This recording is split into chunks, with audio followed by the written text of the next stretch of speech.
आगामी विधानसभेच्या निवडणुकांचं बिगुल कोणत्याही क्षणी वाजू शकतोय. त्यामध्ये म्हटलं तर बीड जिल्ह्यामध्ये एकूण 6 विधानसभा मतदारसंघ येतात. त्यापैकी म्हटलं तर बीड विधानसभा मतदारसंघ आणि भावी आमदारांची सर्वात जास्त संख्या असलेली. त्यापैकीच माझ्यासोबत माजी मंत्री आणि सलग 10 वर्ष आमदार राहिलेले सुरेश नवले आणि लोकसभा निवडणुकींच्या ऐन तोंडावरती शिवसेना शिंदे गटाला रामराम ठोकत तुतारीचे जे उमेदवार आहेत बजरंग सोनवणे यांना जाहीर पाठिंबा देऊन सहकार्य केलेले सुरेशजी नवले माझ्यासोबत आहेत. काय सांगा नवले साहेब, कोणत्याही क्षणी नमस्कार. निवडणुकांचा बिगुल वाजू शकतोय. तुम्ही देखील तयारी करतायत, तुम्ही देखील विधानसभेच्या रिंगणामध्ये आहेत. कसं एकंदरीत चित्र असणार आहे? पहिली प्रतिक्रिया काय आहे तुमची? 16 वर्ष मी विधानसभा आणि विधान परिषदेत प्रतिनिधित्व केलेलं आहे. त्यामुळं या मतदारसंघाच्या प्रत्येक गावाचा, खेड्याचा आणि तंड्याचा माझा अभ्यास आहे.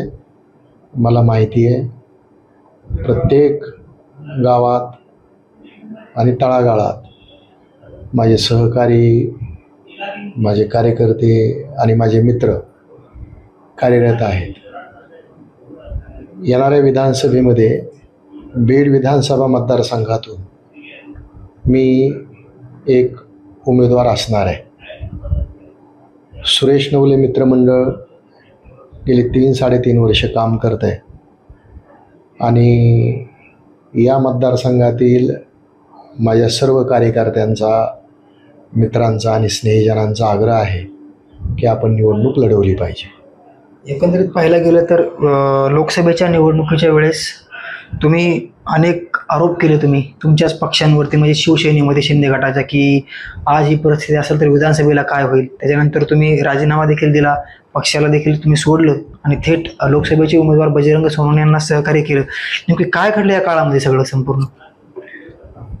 मी आरोप नाही केले. मी वस्तुस्थिती मुख्यमंत्री आणि तत्कालीन शिवसेना पक्षाच्या सर्व नेत्यांच्या कानावरती घातली. वस्तुस्थिती अशी होती की भारतीय जनता पार्टीने जे सर्वे केले ते शिवसैनिकांच्या आणि शिवसेनेच्या मुळावरती येत आहेत. भारतीय जनता पार्टीनं केलेल्या सर्वे आणि त्याचा आधार घेऊन जे विद्यमान खासदार आहेत त्यांची उमेदवारी नाकारणं हे योग्य नाही, ही भूमिका होती. आणि माननीय मुख्यमंत्र्यांनी माझी भूमिका काही स्वीकारली नाही आणि स्टँडिंग खासदारांना डावललं आणि त्याचा परिपाक मी त्या पक्षातून बाहेर पडलो आणि लोकसभेला राष्ट्रवादी काँग्रेसची जी उमेदवार होती बजरंग सोनवणे यांचा पाठिंबा देऊन प्रचार केला. आमच्या सर्व मित्रमंडळाच्या कार्यकर्त्यांना बजरंग सोनवणे यांना पाठिंबा दिला, प्रचार केला. पर्यावसन त्यांच्या विजयामध्ये झालं.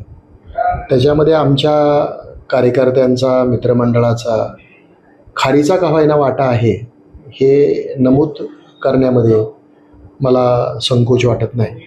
आज तुम्ही बजरंग सोनवणे यांना सहकार्य केले म्हणतायत, मात्र त्याच पक्षाचे संदीप क्षीरसागर देखील इथं स्टँडिंग आमदार आहेत. ते देखील 2024च्या निवडणुकीची तयारी करताय.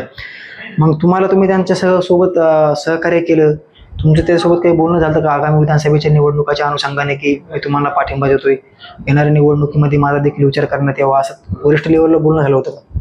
नाही, कुठल्याही अटी शर्ती शिवाय मी भूमिका घेऊन मित्रमंडळाचा पाठिंबा माननीय तत्कालीन उमेदवार बजरंग सोनवणे यांना दिला. त्यावेळेस संदीप क्षीरसागर हे त्यांचे विद्यमान आमदार आहेत याची कल्पना मला होती आणि बहुतेक ते त्या पक्षाचे उमेदवार हे असू शकतात याचीही मला जाणीव होती.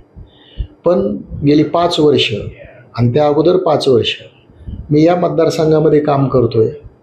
मी पूर्वी काँग्रेसमध्ये असल्यामुळं आणि आघाडीमध्ये ही जागा राष्ट्रवादीला सुटल्यामुळं बीड विधानसभा मतदारसंघ मला निवडणूक लढवता आली नाही. पण आता मी स्वतंत्र आहे आणि ही विधानसभेची निवडणूक मी लढवणार आहे आणि मला विश्वास आणि खात्री वाटते की बीड मतदारसंघातील सुज्ञ जनता जनार्दन त्याचे आशीर्वाद मला मिळतील. आगामी निवडणुकांमध्ये आपण चित्र बघू शकतो. लोकसभेला काय झालं, कोणत्या मुद्द्यावरती निवडणूक झाली, येणारी निवडणूक कोणत्या मुद्द्यावर असणार साहेब नेमकी एकंदरीत गेलं तर? कारण संपूर्ण महाराष्ट्राने बीडची निवडणूक बघितलेली आहे आपली. ही निवडणूक व्यक्तिसापेक्ष राहील. व्यक्तीची प्रतिमा, व्यक्तीचं चारित्र्य, व्यक्ती विशेष असणाऱ्या समाजाप्रती असणारी त्यांच्या मनामधली करुणा, सहानुभूती आणि काम करण्याची जिद्द, तळमळ, तगमग या सगळ्या गोष्टींचा विचार करून लोक विधानसभेमध्ये आपला प्रतिनिधी पाठवतील असा मला विश्वास आहे. आणि बीड विधानसभा मतदारसंघातली जनता तर अतिशय चाणाक्ष, सुज्ञ आणि बुद्धिमान आहे. त्यामुळं माझा त्यांच्या चांगुलपणावरती विश्वास आहे आणि याचाच आशावादी राहून मी ही निवडणूक लढवतोय. साहेब एकंदरीत पाहायला गेलं तर सुरेश नवले येणाऱ्या 2024च्या निवडणुकीमध्ये मित्रमंडळ म्हणून समोर जाणार काय निवडलेला एखाद्या पक्षाने जर संधी दिली तुम्हाला तर तुम्ही त्या पक्षाकडून निवडणूक लढणार. मध्यंतरी म्हटलं तर जयदत्त क्षीरसागर तुतारी हातात घेणार, राष्ट्रवादीच्या वाटेवर अशा बातम्या देखील आल्या होत्या. तसं तुम्हाला ऐनवेळी पक्षाने जर संधी दिली इथे बीडमध्ये तर तुमचा निर्णय काय असणार आहे, तुम्ही कसं बघणार सगळ्या गोष्टीकडे? बीड विधानसभा मतदारसंघ मी लढवणार आहे.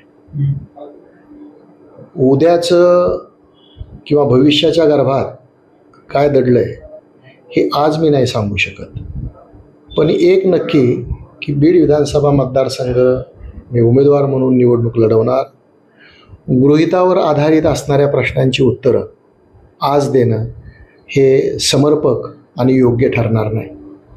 आज पाहायला गेलं तर आपण पाहू शकतोय की 2019च्या निवडणुकांमध्ये सध्याचे रनिंग आमदार आणि माजी मंत्री जयदत्त क्षीरसागर यांचे पुतणे आणि विद्यमान आमदार संदीप क्षीरसागरांनी बंड करून निवडणूक लढवली.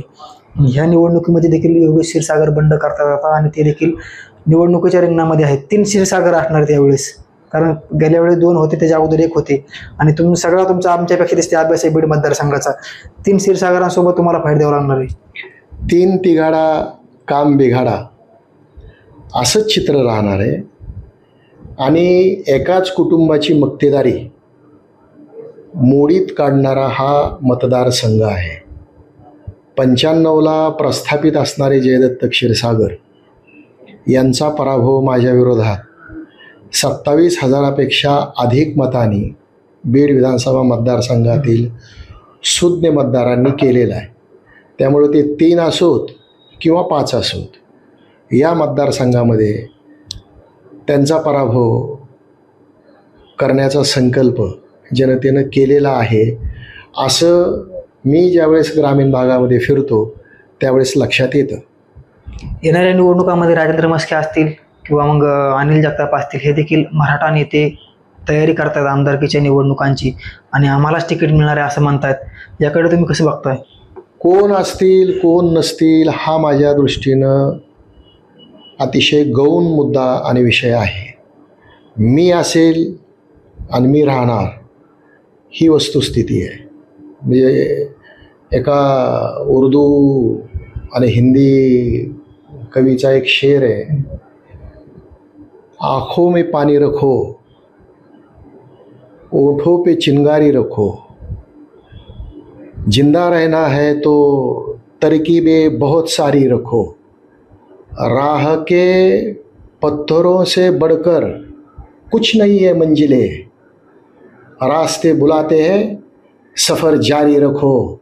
तो आमचा हा सफ़र जारी राहणार आहे आणि बीड विधानसभा मतदारसंघ मी लढवणार आहे.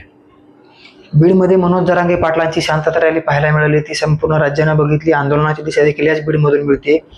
तुमचे भव्य दिव्य कटआउट पाहायला मिळाले मनोज जरांगे पाटलांच्या स्वागताचे. असंही म्हटलं जातं की तुमचं आणि त्यांचं बोलणं झालं अशी चर्चा आहे बीडमध्ये गावाबाहेर आहे की येणाऱ्या निवडणुकांमध्ये जर मनोज जरांगे पाटलांनी उमेदवार द्यायचे ठरवले तर त्यापैकी सुरेश नवले एक बीडचे उमेदवार असतील अशी चर्चा आहे. खरोखरच असं काही झालंय का किंवा तुम्ही त्यांची भेट घेतली का? आणि 29 ऑगस्टला ते संपूर्णच राज्याच्या म्हणजे विधानसभेच्या निवडणुकांची घोषणा करणार आहेत. निवडणूक लढवायची का पाडायची, मग तुम्ही जाऊन तिथे भेटणार आहेत का? माननीय मनोज जरांगे पाटील हे मराठा महायोद्धा म्हणून आरक्षणाच्या रूपानं पुढं आलेले आहेत. मराठा समाजासाठी जे काही करता येऊ शकेल हे त्यांनी केलेलं आहे. अगदी प्राणांतिक उपोषण ज्याची नोंद अवघ्या भारताला घ्यावी लागली असंही उपोषण त्यांनी केलेलं आहे. हा ऐतिहासिक उपोषणाचा मार्ग त्यांनी स्वीकारला आणि त्यांनी ज्या ज्या वेळेस उपोषणं केली त्या सर्व उपोषणाच्या स्थळी जाऊन आम्ही त्यांची भेट घेतली आणि त्यांच्या संघर्षाला शुभेच्छाही दिलेल्या आहेत. मध्यंतरी बीडमध्ये जी शांतता रॅली आली, पाटलांनी जी शांतता रॅली काढलेली होती, तर त्या शांतता रॅलीमध्ये आम्ही त्यांचं स्वागत केलेलं आहे की आपण जो संघर्षाचा वसा वारसा चालवत आहे तो योग्य आहे.